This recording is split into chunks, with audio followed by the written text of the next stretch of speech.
Bonjour à tous et bienvenue dans cette vidéo. Au moment où je tourne, vous avez forcément entendu parler du fait que l'armée ukrainienne a décidé de lancer une offensive dans la région de Koursk sur le territoire russe.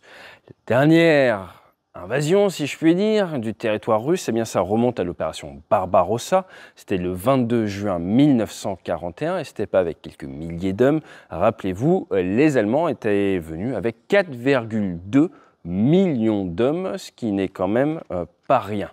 L'objectif aujourd'hui, ça ne va pas être d'essayer de vous expliquer le pourquoi du comment, la décision des forces ukrainiennes, leur but de guerre, je ne sais pas, ils n'ont pas communiqué dessus, et je ne pense pas qu'au vu de la temporalité actuelle, ce soit la meilleure des choses que d'essayer de supputer.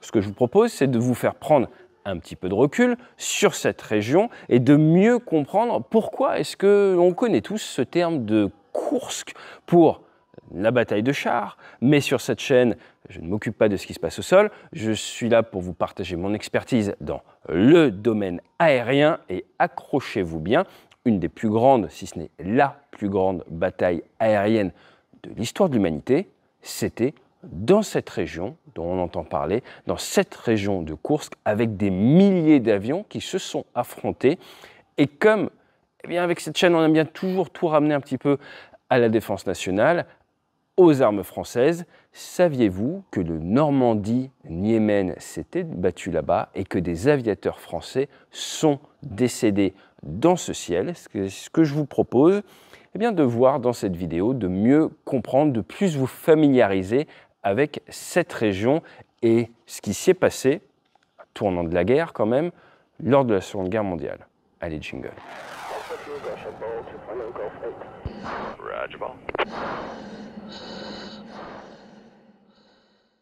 Alors nous sommes après la défaite pour les Allemands de Stalingrad, nous sommes dans l'été 43, la bataille de Koursk pour être précis, c'est pas sur une journée, c'est de début juillet à fin août 1943 et en fait à la base c'est une volonté des Allemands d'essayer de contre-attaquer, de mettre une énorme partie de leurs moyens, on parle d'environ 50% de leurs moyens militaires dans l'opération Citadelle et d'essayer de contrer les Russes. Seul petit problème, les Allemands à ce moment-là sont environ 780 000, ils ont 2900 chars, 7600 canons et mortiers, 1800 avions, mais en face, les Soviétiques ont plus de 1,3 million d'hommes, certaines sources parlent même de 1,5 à 1,6, 5000 chars, 31 400 canons et mortiers et 3600 avions.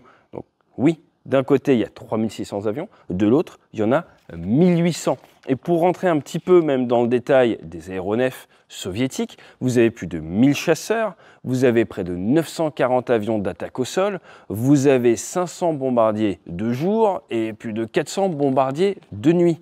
Alors au niveau des types, vous avez forcément l'IL-2 Sturmovik, qui est en fait un char avec des ailes, qui va vous amener 2 canons de 37, qui va vous amener une 12-7, qui va vous amener 2 7,62 et 600 kg de bombes. Et vous avez certains pilotes d'attaque au sol qui ont écrit des livres, qui ont des carrières absolument incroyables et des récits absolument incroyables d'attaques de chars d'un côté comme de l'autre, avec les avions qui passaient entre la tourelle et le char après avoir tiré.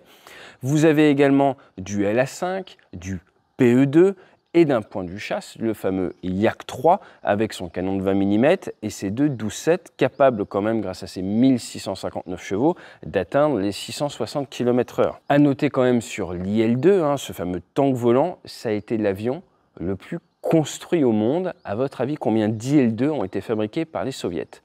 Alors je vous le donne en mille, c'est 36 183 aéronefs. Ce qui nous ramène directement vers la fameuse citation de Staline, « La quantité est une qualité en soi ». Et cela va être déterminant lors de la bataille de Koursk. On va voir que les Allemands vont pour chaque tank perdu en détruire 3 chez les Soviets, mais vont quand même perdre. Petite phrase de Staline qui nous montre, en 2024, que certaines choses ne changent pas tant que ça. La quantité est une qualité en soi, à ne pas oublier, surtout en Ukraine actuellement.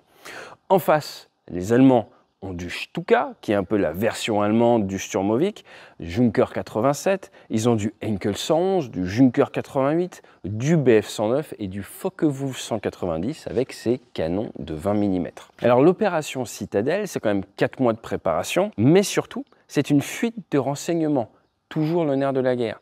Fuite de renseignements grâce aux Anglais, grâce à leur capacité de renseignement, qui vont informer les Soviétiques, qui sauront même la date et l'heure de cette opération Citadelle et vont décider d'ouvrir le feu la veille à 22h30 pour gêner justement les Allemands. Alors, au retour d'expérience, ils auraient ouvert le feu un petit peu trop tôt, ça n'a pas fait autant de dégâts qu'ils auraient voulu, mais ça va venir gêner et faire prendre du retard aux Allemands d'entrée de jeu, et on va se retrouver derrière à partir du 5 juillet avec une des plus grosses batailles aériennes de l'histoire. Plus grosse même que la bataille des Mariannes ou que toutes les batailles entre porte-avions qu'on a pu retrouver dans le Pacifique. Mais ce qui est intéressant, eh bien, c'est que des Français étaient présents. Vous connaissez le régiment 230, initialement Normandie, devenu Normandie-Niemen, actuellement basé à Mont-de-Marsan, avec du Rafale monoplace, du Rafale C, régiment extrêmement connu, on dit bien régiment et non pas escadron. Et les Français vont y être déployés entre le 12 juillet et le 28 juillet. Donc des Français ont participé du côté des Soviétiques à la fameuse bataille de Koursk, à la plus grande bataille aérienne de l'histoire. En tout, ils vont réaliser 17 kills sur les Allemands, mais tout cela au prix de 11 aéronefs perdus, dont leur commandant de l'époque, le commandant Jean Tulane, qui sera perdu en plein ciel de gloire, si on veut reprendre l'expression chère à Guilmer, le 17 juillet, il y a un peu plus de 81 ans. Alors, le commandant Tulane, il a quand même une histoire assez extraordinaire. Il est né en 1912 à Nancy. Et alors qu'on est au début du siècle et au tout début de l'aviation, il est fils d'aviateur. Pour être précis, son père était officier de cavalerie qui s'est reconverti, si je puis dire, comme aviateur. Rappelez-vous, les aviateurs, au début, ont repris les traditions de la cavalerie. C'est pour ça qu'on monte sur la gauche dans un avion et c'est pour ça que pendant la Première Guerre mondiale, les pilotes avaient ces bottes. Malheureusement, son père est décédé le 5 octobre 1929 dans l'Allier, lors d'un abordage, d'une collision aérienne. Et le jeune Tulane, lui, eh bien, il a fait son école au Prytanée militaire de la Flèche. Ensuite, derrière, il est rentré à Saint-Cyr. L'école de l'air n'existait pas encore, promo 1931.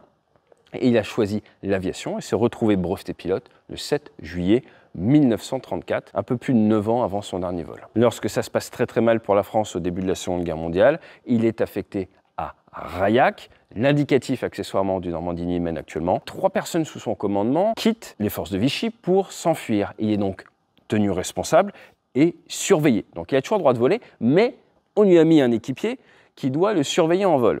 Et le 5 décembre 1940, alors qu'il est en vol avec son équipier, il décide de simuler une panne moteur avec son Morane 406, part en vrille, disparaît dans les nuages, fausse le chemin à son équipier et part du côté d'Haïfa pour rejoindre les forces françaises libres. Il se retrouve avec l'Alsace en Afrique et à partir de novembre 1942 se retrouve avec le 230 Normandie qui n'avait pas encore mérité ce titre de Normandie-Niemen, Niemen ayant été rajouté de manière honorifique par Staline. Alors, pour vous donner un peu une idée de ce qui se passait dans le ciel de Koursk à l'époque, avant l'arrivée des drones, avant cette attaque ukrainienne, eh bien, le 17 juillet 1943, à 5h10 du matin, le commandant Tulane décolle avec 10 Yak, des Yak 3, pour accompagner, pour protéger des bombardiers, des PE-2, sur un vol du côté de Biela-Berega. Donc il va croiser un Bf-110 qu'il va engager sans succès et le vol va se passer de manière plutôt calme. Et c'est à 17h, après 12 heures d'amplitude aéronautique et surtout pour sa 5e mission de la journée que le commandant Tulane va partir pour son dernier vol. Et ce coup-ci, ils partent avec 9 Yak, toujours sous les ordres du commandant. Et là, l'opération consiste à faire de la soute, donc à protéger des Sturmovik, des tueurs de chars. Ils vont du côté de Snamenskaya. Et malheureusement pour eux, ils vont tomber sur des Focke-Wulf 190. Mais pas quelques-uns, à l'époque c'était quand même autre chose. Rappelez-vous, je vous ai parlé de milliers d'avions dans la zone. Ils sont tombés sur 30 Focke-Wulf 190. Le lieutenant Béguin, il va être touché à la jambe. Le commandant Tulane a pour équipier l'aspirant Vermeil qui va être abattu. Et Pierre Pouillade, très bon ami du commandant, qui lui succédera à la tête du Normandie-Niemen. Normandie-Niemen où il va acquérir 8 victoires avant plus tard, après la guerre, de devenir conseiller général du Var. Eh bien, Pierre Pouillade va perdre le visuel du commandant Tulane et il ne sera plus jamais vu. En espace de quelques jours seulement, le Normandie-Niemen va perdre plusieurs pilotes dans cette grande bataille de Koursk. Le commandant Tulane aura près de 90 heures sur le front, 53 missions de guerre, et c'est seulement 20 ans après la fin de la guerre que l'on pense avoir retrouvé la sépulture du commandant Tulane, où il y a marqué pilote français inconnu au cimetière des Vedzenski. En 1972, une promo école de l'air prendra son nom pour l'honorer. Et j'espère, maintenant, quand vous suivrez un petit peu l'actualité de ce qui se passe entre les Ukrainiens et les Russes dans cette région de Koursk, eh bien que vous aurez une petite pensée pour nos Français libres qui, pour certains, ont laissé leur vie pour essayer de défendre ce territoire, ces terres qui, 81 ans plus tard, sont toujours contestés. Dans les prochaines semaines, en fonction de développement de l'actualité et surtout si l'arme aérienne est très utilisée dans cette zone, nous reviendrons dessus. Je vous dis à très bientôt sur la chaîne, n'hésitez pas à vous abonner. Peut-être rendez-vous à la rentrée pour de la conférence ou du workshop autour du leadership, du followership, de la sécurité. C'est une de nos grosses thématiques. En journée sécu, on intervient pas mal en entreprise. Je vous dis à très très vite et d'ici là, fly safe. Si Normandie a remporté tant de victoires, c'est parce qu'on se bat mieux pour ce qu'on a choisi. Ils ont choisi l'honneur. Et en choisissant l'honneur, ils ont choisi la victoire.